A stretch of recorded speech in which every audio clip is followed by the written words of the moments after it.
फिर आपका आता है article 163, council of ministers to aid and advise the governor. जैसे हमने पीछे पढ़ा था कि प्रेसिडेंट के लिए होता है, वैसे यहाँ पर गवर्नर के लिए भी, ये भी इंपॉर्टेंट है। 165, advocate general for the state. हमें याद रखना ये कि हम पार्लियामेंट वाले में तो पढ़ लेते हैं, स्टेट वाला नहीं पढ़ते हैं, और स्टेट वाला एग्जाम में पूछ लेते हैं, चाहे वो यूपी पीसीएस हो, बिहार पीसीएस हो, एमपी पीएससी हो, इवन यूपीएससी हो। तो ये लोग यहाँ से कवर करते हैं क्वेश्चन जिसको आप इग्नोर कर रहे हैं, तो हमको ये भी कवर करना है, इंपॉर्टेंट है ये भी। फिर आपका आता है article 168, constitution of legislation states.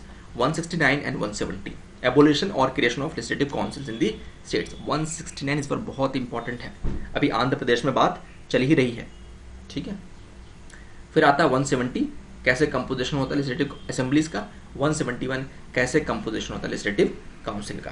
तो ये सारे आर्टिकल यहाँ पर जो आपको दिख रहे हैं ये सब इंपॉर्टेंट है। 163 है, 164 नहीं दिया गया है, 165 इंपॉर्टेंट है, फिर 166, 167 छोड़ दिया गया है, 168 इंपॉर्टेंट है, ऐसे करके आगे बढ़ते हैं। फिर आपका आता है 178, स्पीकर वहाँ भी होता है, तो लेजिस्लेटिव असेंबली का स्पीकर। फिर 182, chairman and deputy chairman of the legislative council, ये भी इंपॉर्टेंट है। फिर 201, बिल्स रिजर्व फॉर कंसिडरेशन। 201 क्या है, bills reserve for the consideration. 202 क्या है, एनुअल फाइनेंशियल स्टेटमेंट। फिर आपका आता है 213, तो हमने 182 से सीधे 201 पहुंच गया, ठीक है, बाकी बीच को उतना रिलेवेंट नहीं है। फिर 202 से आता है 213, power of governor to promulgate ordinances. तो यहाँ पे गवर्नर की पावर है कि ऑर्डिनेंस को वो कर सकते हैं जारी। फिर आपका आता है 214 से हाईकोर्ट चालू हो जाता है, वहां पर 124 था, यहाँ पर 214 है। फिर आता है 215 में high court to be courts of record. 233, appointment of district जजेस, ये भी पूछ लेता है प्री में, ठीक, यूपीएससी में आ चुका है सवाल। फिर आगे बढ़ते हैं 239, administration of union territories. Administration of union territories, ये भी इंपॉर्टेंट है, 239।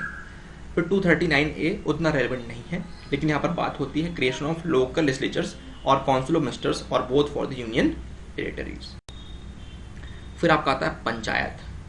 यहाँ पर पार्ट भी इंपॉर्टेंट है कि किस पार्ट में दिया गया है, जैसे फंडामेंटल राइट्स पार्ट 3 में दिया है, वैसे यहाँ पर पंचायत किस पार्ट में दिया है, पार्ट 9 में, ये इंपॉर्टेंट है। So part 9, part 9A and part 9B, ये तीनों इंपॉर्टेंट है।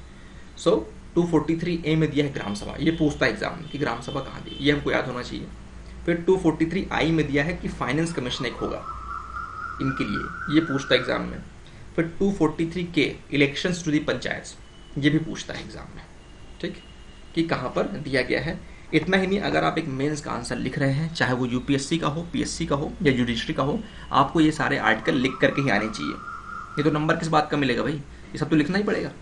आगे बढ़ते हैं। फिर आता है पार्ट 9A, द म्यूनसिपैलिटीज। यहाँ पर सिर्फ पार्ट इंपॉर्टेंट है, आपको अगर बहुत याद करना है तो आप 243Q और R डिस्कस कर सकते हैं।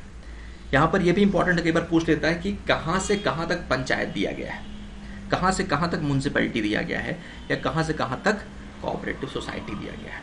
इसलिए इनका स्टार्टिंग का पहला आर्टिकल और आखिरी आर्टिकल आपको याद होना चाहिए।